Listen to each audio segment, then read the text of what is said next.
pertemuan rutin akan kita mulai dengan daring, tapi dengan Bu Cahya mengirim video ini.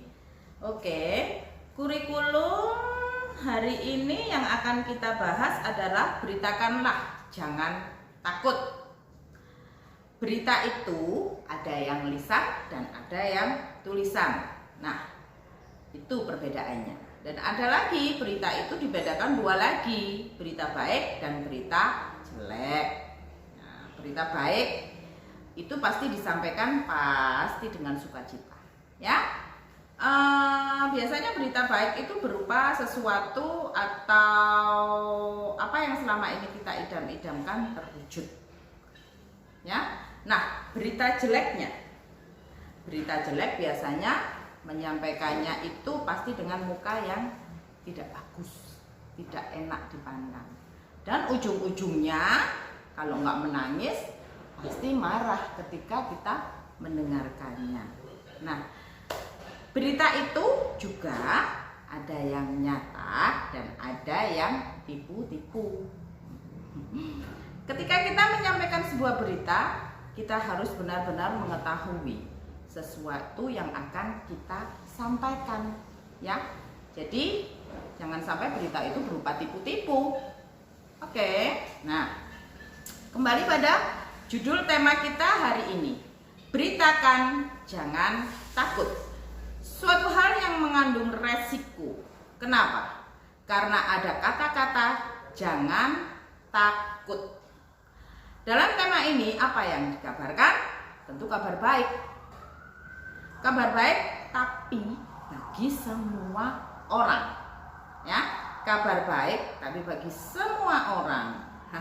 Butuh belajar bagaimana cara menyampaikannya. Pasti harus pandai berbicara, ya. Nah, kita coba baca di Roma 10 ayat 9 sampai 15. Roma 10 ayat 9 sampai 15. Oke, bisa cari. Nah, sebab jika kamu mengaku dengan mulutmu bahwa Yesus adalah Tuhan dan percaya dalam hatimu bahwa Allah telah membangkitkan Dia, maksudnya Tuhan, dari antara orang mati, maka kamu akan diselamatkan. Karena dengan hati orang percaya dan dibenarkan, dan dengan mulut yang mengaku dan diselamatkan. Karena kitab suci berkata, barang siapa percaya kepada Dia tidak akan dipermalukan. Sebab tidak ada perbedaan antara orang Yahudi dan orang Yunani. Karena Allah yang satu itu adalah Tuhan dari semua orang, kaya bagi semua orang yang berseru kepadanya. Sebab barang siapa yang berseru kepada nama Tuhan akan diselamatkan. Tetapi bagaimana mereka dapat berseru kepadanya jika mereka tidak percaya kepada Dia? Bagaimana mereka dapat percaya kepada Dia jika mereka tidak mendengar tentang Dia? Bagaimana mereka mendengar tentang Dia jika tidak ada yang memberitakannya? Nah, dan bagaimana mereka dapat memberitakannya jika mereka tidak diutus?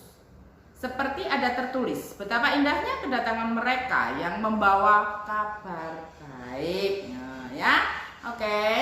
Dalam ringkasan ayat tersebut, ketika kita memberitakan kabar baik, kita harus benar-benar tahu apa yang akan kita kabarkan itu adalah sesuatu yang benar-benar kita percaya. Ya, jadi kalau kabar baik biasanya ya kabar tentang Tuhan Yesus, ya. Nah, oke guys, siap? Beranikah kalian? Harga mati bagi kita, ya, harga mati bagi kita.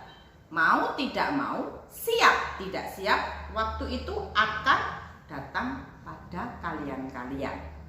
Kapan? Tahu kapan, ya. Semangat, cair.